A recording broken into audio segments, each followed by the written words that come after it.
बलमुआ माई के ओहार लाल टिकुली लियाई हम माई के चमकीली लाल लाल चुनरी लियाई हसैया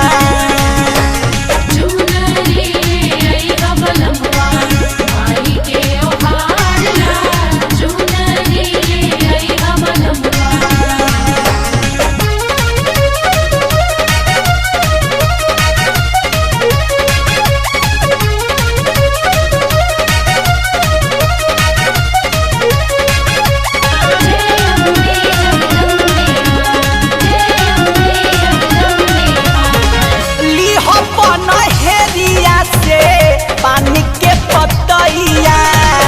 नीली पातारी घरवा धूप लवंग जइया लिह पनहेरिया से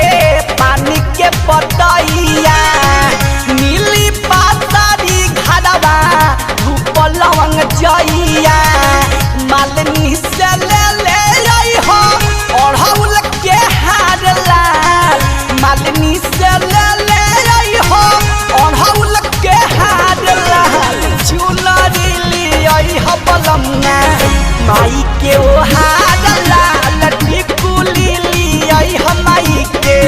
चमकीली लाल लाल चुनरी लियाई हो सैया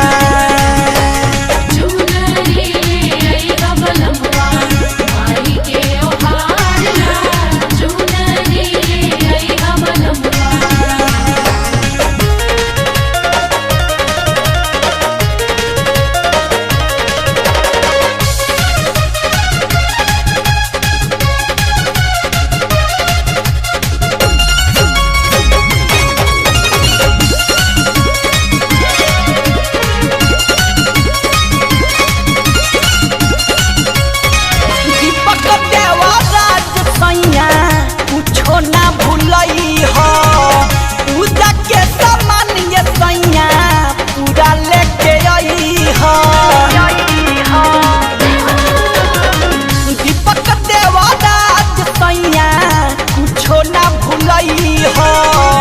पूजा के सामान ये सैया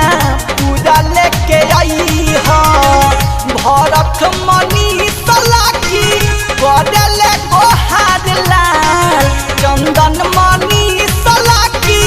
बदले गोहार लाल चुनरी लियाई हो बलमुआ